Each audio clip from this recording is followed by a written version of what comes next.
춘추 전국시대의 혼란을 정리한 인물은 진시황이었습니다.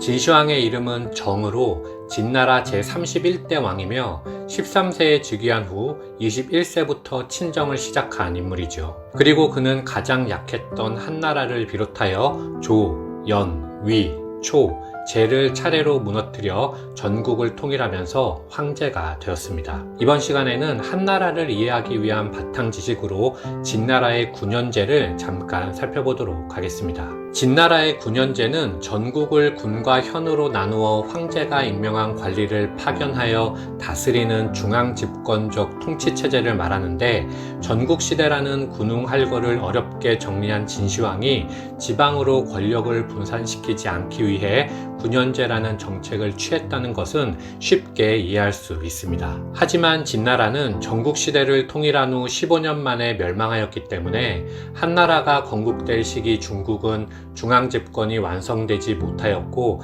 따라서 전국시대 육국의 전통 또한 아직 남아있던 시기라 하겠습니다.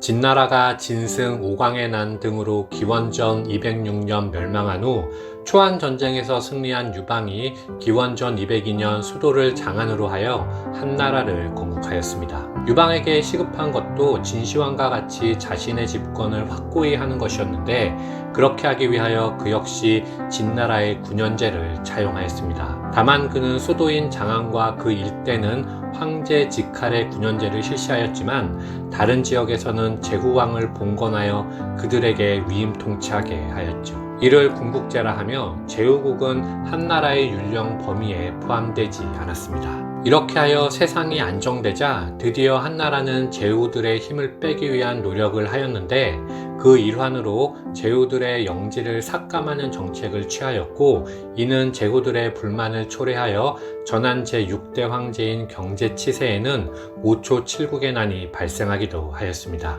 하지만 난이 3개월 만에 평정되었기 때문에 이후 제후들의 지위는 급격히 약화되었죠. 무제는 약화된 제후들의 세력을 이용하여 그들에게 세금을 부과하고 세금을 내지 못할 경우 가차없이 처벌하였기 때문에 이제 더 이상 제후들은 건국 초기에 누렸던 권세를 누릴 수 없게 되었습니다. 군국제가 9년제로 개편된 것인데, 이렇게 황제를 중심으로 한 중앙집권이 완성되었고 지방의 전통 역시 서서히 사라지며 드디어 한나라가 제국으로서 자리 잡을 수 있게 되었습니다. 전국을 최초로 통일한 진시황은 오르도스 지역을 점령한 후 이곳에 살던 흉노족을 황하 북쪽으로 몰아내며 만리장성을 쌓아 넘어오지 못하도록 하였는데, 목축으로만 살아갈 수 없었던 흉노족에게 이것은 생존의 문제였기 때문에 어떻게든 남쪽의 농경지역을 되찾기 위한 노력을 할 수밖에 없었습니다. 그 귀결은 당연히 군사력의 증강이었죠. 이런 바탕에서 등장한 것이 바로 묵돌 선우가 세운 흉노제국입니다. 흉노제국 편에서 말씀드린 바와 같이 묵돌은 동쪽으로는 동호, 서쪽으로는 월지를 무너뜨리며 남쪽의 한나라를 위협해왔습니다. 이에 한 고조는 흉노를 정벌하기 위하여 기원전 200년 출정하였지만 평성의 치욕을 당하며 굴욕적인 화친을 맺게 되죠. 이렇게 한나라와 흉노의 국경이 만리장성을 기준으로 정해졌는데, 이후에도 흉노는 변경을 지속적으로 공격하였고 한나라는 이를 무마하기 위하여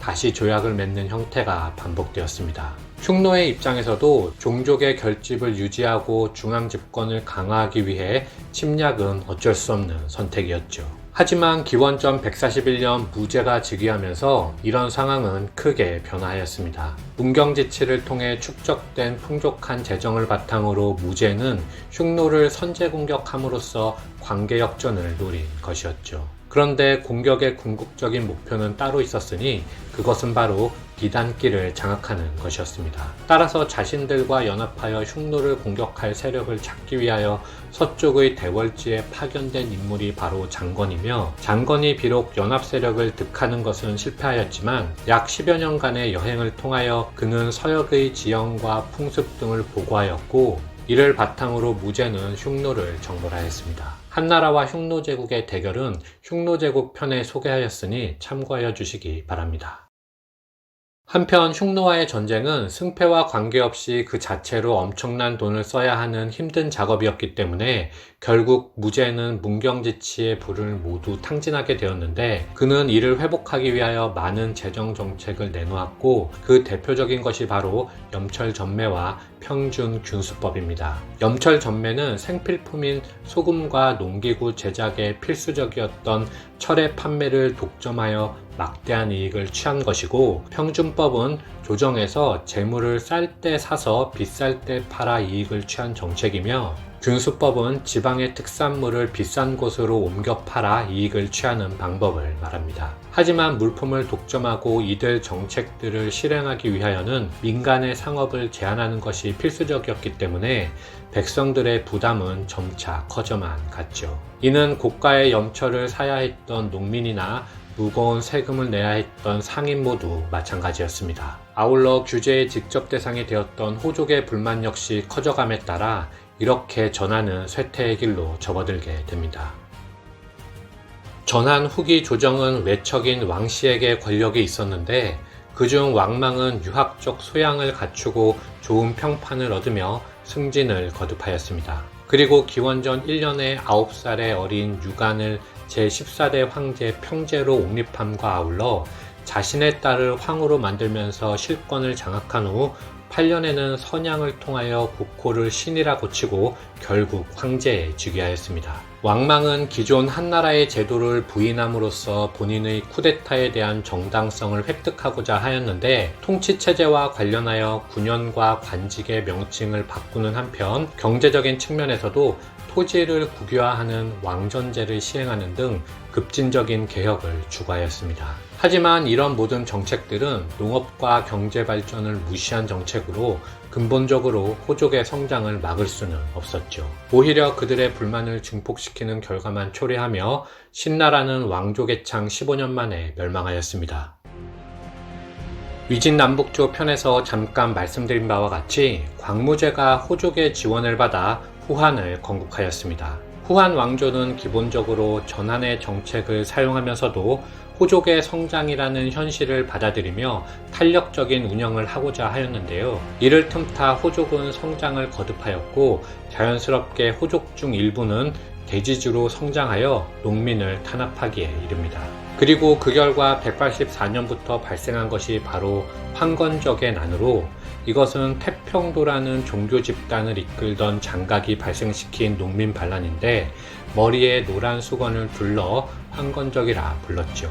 황건적의 난은 호족의 도움으로 평정되었지만 이를 계기로 한나라의 권위는 무너졌고, 이제 한나라는 더 이상 중앙 집권을 유지할 수 없는 상태가 되었습니다. 호족 중 가장 힘이 센 세력은 조조로, 그는 황씨를 장악하고 지방 세력을 공격하였는데 200년의 하북 최대 군벌인 원소와의 관도 전투에서 승리함으로써 중원을 장악하고 천하의 패권을 잡기 위한 기틀을 잡았습니다. 하지만 208년 적벽대전에서 유비 손권의 연합군에 패하며 중국은 화북을 세력권으로 하는 조조와 사천을 중심으로 하는 유비, 강남을 장악한 손권으로 나뉘게 되었죠. 그 후 220년 조조의 아들 조비가 헌제로부터 양위받아 한나라를 멸망시키고 위나라 황제를 칭하자, 유비는 청두에서 총나라를 세우며 황제를 칭하고, 손권은 건업에서 오나라를 세우며 황제를 칭하는 등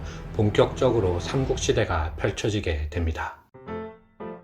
전한과 후한 400년은 중앙집권을 완성하려는 황실과 이를 저지하려는 지방 세력인 호족 간의 대결의 역사라 할 수 있습니다. 한나라는 비록 통일제국이었지만 수백 년간 이어져 온 춘추전국 시대의 전통을 하루아침에 혁파할 수는 없었을 것이라는 점을 감안한다면 이 400년은 진정한 의미의 중국을 만들기 위한 산고의 기간이라 할 수 있죠. 그렇다면 지방 호족이 성장할 수 있었던 경제적인 배경은 무엇이었을까요?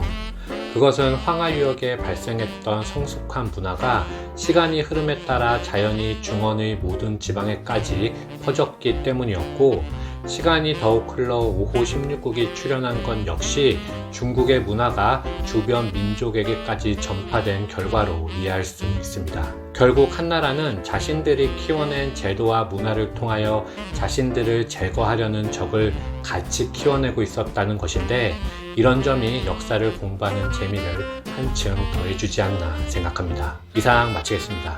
감사합니다.